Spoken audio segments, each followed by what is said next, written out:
बैठक में केजरीवाल की ओर से अभिषेक मनु सिंघवी, जो कि उनके वकील हैं, उन्होंने दलील देते हुए ये कहा कि एक पैसा भी बरामद हुआ नहीं है। अच्छा, हाईकोर्ट जमानत के खिलाफ अपील पर निचली अदालत का फैसला पलट सकता है, लेकिन ये भी उन्होंने कहा कि पैसा बरामद हुआ नहीं है। ईडी को ये लगता है कि उनकी नाक के नीचे से सब ले लिया गया। जिन गवाहों के बयान की बात हुई है वो दबाव में दिए गए थे, यह भी दावा करते हुए अभिषेक मनु सिंघवी यहां पर दिखाई दिए। इसके अलावा सिर्फ शरद रेड्डी की बात के आधार पर ही गिरफ्तारी हो जाती है अरविंद केजरीवाल की, यह भी अभिषेक मनु सिंघवी की तरफ से आज कोर्ट में बात कही गई है। जितने भी समन ईडी ने दिए वो पहुंचे नहीं थे अरविंद केजरीवाल, लेकिन आज अभिषेक मनु सिंघवी ने कहा जवाब अरविंद केजरीवाल की तरफ से उन सारे समन्स का दिया गया है। तो ये दलील दी अभिषेक मनु सिंघवी ने कि जिन गवाहों के आधार पर यह फैसला लिया गया था वो गवाह भी दबाव में बयान दे रहे हैं और मात्र उनके कह देने भर से आखिर कैसे ये फैसला लिया गया। इसके पहले अभिषेक मनु सिंघवी कई बड़ी जीत दिला चुके हैं आम आदमी पार्टी को। अब ये वाली जो आज की उनकी दलील है उससे अरविंद केजरीवाल को कितना फायदा होता है ये शायद सोमवार या मंगलवार को पता चल जाएगा। लेकिन विक्रांत जी, ये दलीलें दर्शकों को हमने दिखाई, आपने सुनी, आप खुद वहां पर मौजूद रहे, ये दलीलें काम आएंगी कितनी? अनुभव आपका क्या कह रहा है? देखिए, मुझे लगता है कि अब ये कोर्ट को तय करना है कि जो ट्रायल कोर्ट का जो आदेश है उस आदेश के खिलाफ तो अपील फाइल कर दी गई है। उस अपील पर अरविंद केजरीवाल को नोटिस भी जारी कर दिया गया है, जो शायद जो रेगुलर बेंच होगी उसके पास सुनवाई के लिए जाएगा। लेकिन साथ ही साथ कोर्ट को केवल इतना तय करना है कि जब ये सुनवाई होगी इस दौरान क्या अरविंद केजरीवाल जेल में रहने चाहिए या जेल से बाहर आ जाएं। तो अगर कोर्ट को लगता है कि जेल से बाहर आने में भी कोई दिक्कत नहीं है और हाईकोर्ट निचली अदालत के फैसले में किसी तरह की कोई विसंगति नहीं है उनको बेल देने में, तो कोर्ट ये स्टे हटा देगा और अरविंद केजरीवाल की जो अपील है उस पर, माफ कीजिएगा, ईडी की जो अपील है उस पर सुनवाई चलती रहेगी। लेकिन कोर्ट को अगर लगता है कि इसमें कोई विसंगति है तो कोर्ट ये भी कर सकता है कि स्टे को बरकरार रखे अपने आदेश में, अंतिम आदेश में, जब तक कि उनकी अंतिम याचिका पर सुनवाई पूरी ना हो जाए। यानी कि जो बेल का आदेश हुआ है उसके मामले में अंतिम सुनवाई पूरी ना हो जाए। लेकिन एक चीज और, अगर ऐसा हुआ, अगर ये स्टे बरकरार रहा तो भी ये मामला सुप्रीम कोर्ट पहुंचेगा, क्योंकि स्टे हटवाने के लिए अरविंद केजरीवाल की तरफ से वकील जाएंगे। और अगर हाईकोर्ट ने इस मामले में स्टे को हटाया तो एक बार फिर ईडी सुप्रीम कोर्ट जाकर स्टे लगवाने की क्या इसके मायने हैं, अगर आप हमें समझा पाए? जी, मैटर सब जुडिस है, इसलिए मेरिट्स में मैं बिल्कुल भी टिप्पणी नहीं देना चाहूँगी। लेकिन कोर्ट ने आज एक बहुत लंबी सुनवाई के बाद जो मैटर है उसमें तो ऑर्डर रिजर्व दिया है, यानी 48 से 72 घंटे के बाद कोर्ट एक डिटेल्ड ऑर्डर इसमें पास करेगी। लेकिन कल जो राउज एवेन्यू कोर्ट का जो ऑर्डर था जिसके तहत माननीय मुख्यमंत्री अरविंद केजरीवाल जी को बेल दी गई थी, उस ऑर्डर के ऑपरेशन पर आज रोक लगा दी गई है।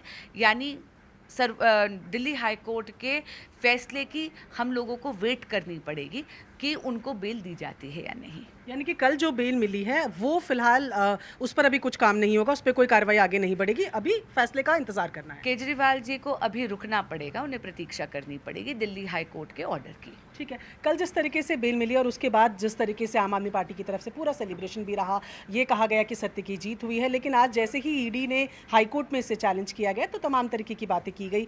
नरेंद्र मोदी सरकार पर आरोप लगाया गया कि अरविंद केजरीवाल को जेल में डालने के लिए इतने उत्साहित हैं कि एक के बाद ये इस तरीके से स्टे लेने की कोशिश कर रहे हैं। अभी तो पूरा ऑर्डर भी नहीं आया है। सुनीता केजरीवाल ने कहा मेरे पति को टेररिस्ट की तरह ट्रीट किया जा रहा है। किस तरीके से इस बयानों को देखती हैं? देखिए, इस प्रकार के बयानबाजी करना, बहानेबाजी करना, ये इनकी पुरानी आदत है। आम आदमी पार्टी को पीएचडी हासिल है लोगों को गुमराह करने की। लेकिन एक तथ्य है जो हम सबके सामने स्पष्ट है और वो ये है कि दिल्ली हाई कोर्ट का ऑर्डर आज भी ऑपरेट कर रहा है। किसी भी, यानी देश के सुप्रीम कोर्ट ने भी उस ऑर्डर को अभी हटाया नहीं है, वेकेट नहीं करा है। उस ऑर्डर के तहत ये पाया गया था कि माननीय मुख्यमंत्री केजरीवाल जी की जो अरेस्ट है वो लीगल है, और उस ऑर्डर के तहत ये भी पाया था जजेस ने कि माननीय मुख्यमंत्री केजरीवाल जी की व्यक्तिगत भूमिका रही है लिकर स्कैम में करोड़ों रुपए के किकबैक्स लेने की। तो न्यायालय पे जिस तरीके के, नॉट न्यायालय पे अगर मैं कहूँ, लेकिन जिस तरीके से कल सेलिब्रेट किया गया, आज सवाल उठाए गए, हालांकि केंद्र सरकार के माध्यम से सवाल उठाए गए, इन पर मैं आपका रिएक्शन बेसिकली चाह रही थी कि कह रहे हैं कि हमारे सुनीता केजरीवाल का जो खासतौर पर बयान है कि इस तरीके से ट्रीट किया जा रहा है जैसे मोस्ट वांटेड हों, जैसे टेररिस्ट हों। देखिए, आम आदमी पार्टी की एक पुरानी आदत है, अगर ऑर्डर इनके फेवर में जाता है तो ये सत्यमेव जयते कहते हैं, और अगर ऑर्डर इनके खिलाफ जाता है तो उसी न्याय प्रणाली पर ये प्रश्न चिन्ह लगा देते हैं। लेकिन जैसे मैंने कहा, देश की जुडिशरी इंडिपेंडेंट है और एक बहुत ही स्वतंत्र तरीके से तथ्यों को देखती है। ये जो दिल्ली हाई कोर्ट का ऑर्डर है जिसके तहत ये बोला गया कि माननीय मुख्यमंत्री केजरीवाल जी की अरेस्ट लीगल है, आपको ध्यान होगा ये पिटीशन भी केजरीवाल जी ने लगाई थी और ये बेल की पिटीशन नहीं थी। उन्होंने खुद जाके कोर्ट के समक्ष ये याचिका लगाई थी कि आप बताइए कि मेरी अरेस्ट लीगल है या नहीं। यानी कि केजरीवाल जी ने ही प्रार्थना दिल्ली हाई कोर्ट के समक्ष करी थी कि आप सारे के सारे तथ्य देखिए, सारे के सारे सबूत देखिए। और आपको याद होगा बहुत लंबी पैरवी हुई थी, बहुत लंबी हियरिंग हुई थी और दिल्ली हाई कोर्ट ने एक एक सबूत देखने के बाद ये पाया था कि माननीय मुख्यमंत्री केजरीवाल जी की अरेस्ट लीगल है, क्योंकि उनकी व्यक्तिगत भूमिका रही है करोड़ों रुपए का किकबैक लेने की शराब घोटाले में। चलिए, तो ये थी हमारे साथ बांसुरी सोरा जो साफ तौर पर बोल रही हैं कि फैसला फिलहाल जो तरीके से भी दिया गया है 2 से 3 दिन पे इसका एक डिटेल्ड पूरा फैसला आएगा। और अभी तक ये बताया जा रहा है कि जो लोअर कोर्ट का ऑर्डर था उसके तहत फिलहाल अरविंद केजरीवाल कम से कम 2 से 3 दिन, जब तक पूरा ये फैसला नहीं आ जाता तब तक बाहर नहीं आएंगे। कैमरा पर्सन जयपाल रावत के साथ प्रियंका कांडपा, न्यूज़ 18। ये जो कोर्ट का फैसला है उसे इतने अच्छे ढंग से इसलिए भी समझाया बांसुरी स्वराज ने, जानी मानी वो वकील है, वो समझती हैं कोर्ट ने क्या कहा। मानव, अब मैं आपके पास आ रही हूँ, ये जो रोक दिया गया है फिलहाल बेल को अरविंद केजरीवाल की, जाहिर सी बात है निराशा होगी आम आदमी पार्टी दफ्तर के बाहर, उनके प्रशंसकों में बाहर लोग इकट्ठा हैं, क्या कुछ कह रहे हैं क्या वो? बिल्कुल, देखिए जाहिर सी बात है निराशा हो रही होगी क्योंकि कुछ तैयारियां भी की जा रही थी।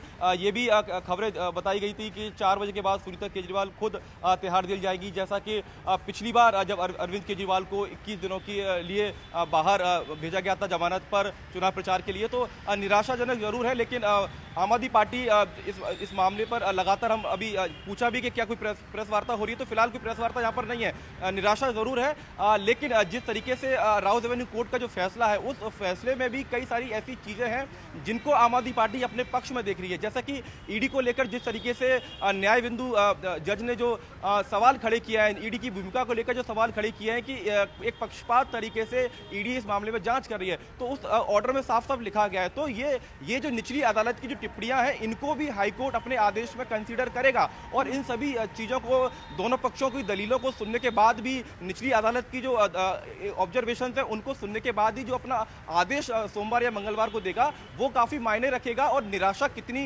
दिन बरकरार रहेगी आम आदमी पार्टी की, ये सब कुछ अब हाईकोर्ट के आदेश पर निर्भर करता है, क्योंकि निचली अदालत से तो एक तरीके से पूरी तरीके से खुशखबरी ही आम आदमी पार्टी को मिली थी। ईडी के हाथ बहुत कुछ ज्यादा बचा नहीं था और जब लिखित ऑर्डर आज आया तो उसमें कड़ी से कड़ी टिप्पणियां ईडी के खिलाफ की गई हैं। यह भी कहा गया कि मनी ट्रेल ईडी नहीं खंगाल पाई, इतने दिन हो गए और इस बिना पर किसी व्यक्ति को लंबे समय तक कैसे आप जेल में रख सकते हैं, गिरफ्त में रख सकते हैं। इसके साथ साथ नए सबूत जुटाए जा रहे हैं, समय टाइम बाय किया जा रहा है ईडी की तरफ से। तो ऐसी कड़ी टिप्पणियां ईडी के ऊपर की गई है। मानव इसमें अपनी अपनी बातें खंगाल रहा है। वो जो कोर्ट का ऑर्डर है ना, बीजेपी ने उसमें अपनी दलीलें ढूंढ ली है कि कोर्ट की तरफ से ये कहा गया है कि अरविंद केजरीवाल को रिहा कर दिया गया, इसका मतलब ये नहीं है कि वो निर्दोष हो गए, वो दोषी नहीं है। और वहीं आम आदमी पार्टी उसमें अपने फेवर की जो बातें हैं उसे ढूंढ रही है। लेकिन आनंद, आज की रात तो फिर बहुत भारी गुजरेगी, क्योंकि निराशा आशा की किरण दिखाई देते देते जब अंधेरा छा जाए तो वो वाली जो निराशा होती है ना, वो बहुत गहरी होती है। आनंद,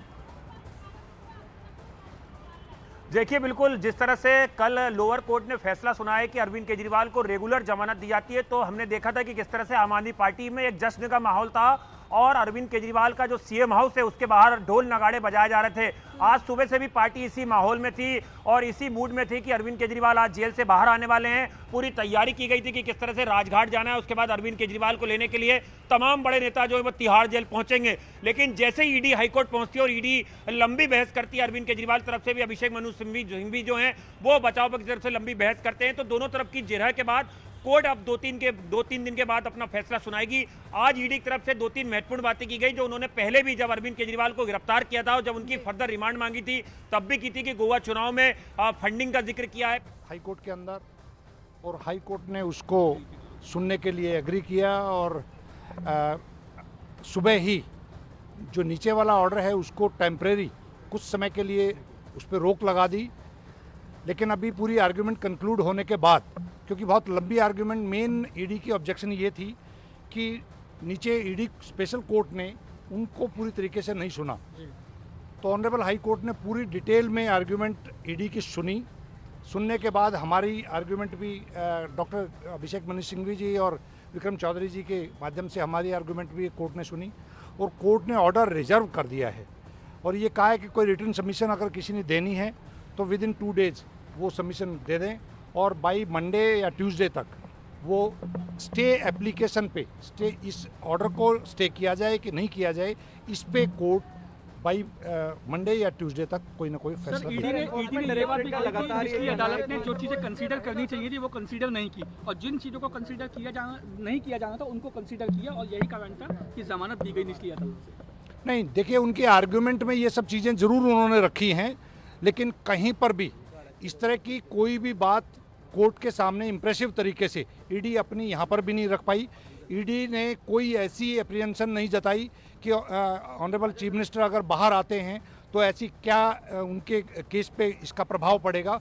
कुल मिला के उनकी आर्ग्यूमेंट एक ही लाइन पे थी कि उनको पूरी तरीके से नहीं सुना गया और जो जजमेंट आया, ऑर्डर आया है, उस ऑर्डर के अकॉर्डिंगली उनको ये लगता है कि भी एक बार इनकी दोबारा हाई कोर्ट में सुनवाई होनी चाहिए। नसियार जी, कोर्ट में ये कहा गया ईडी की तरफ से कि जो ट्रायल कोर्ट है उसने अपने ऑर्डर में नोट किया कि उसने जो बल्कि मटेरियल एनफोर्समेंट डायरेक्टरेट की तरफ से दिया गया, जो एविडेंस वो दिया गया, वो कंसीडर ना करके एक डायरेक्ट फाइंडिंग पे आ गया कि जो है कोई एविडेंस मिस्टर केजरीवाल के खिलाफ नहीं है। किस तरीके से आप इस सबमिशन को देखते हैं और क्या इस बात में कितनी सच्चाई? देखिए, ये ऑनरेबल ईडी कोर्ट ने बेल पे तय करना था।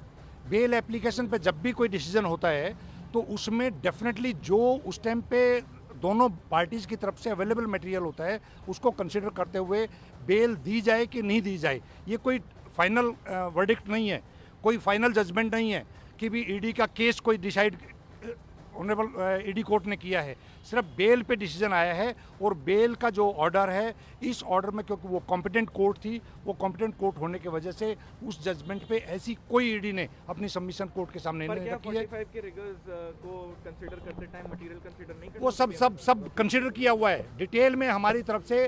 वो ऑर्डर पैरावाइज करीब 26 पेजेस का ऑर्डर है, कोई 1-2 पेज का ऑर्डर नहीं है। तो 26 पेज के ऑर्डर के अंदर लगभग 20 पेजेस के अंदर दोनों तरफ की जो भी सबमिशन और मटेरियल था उसका जिक्र उस जजमेंट के अंदर है।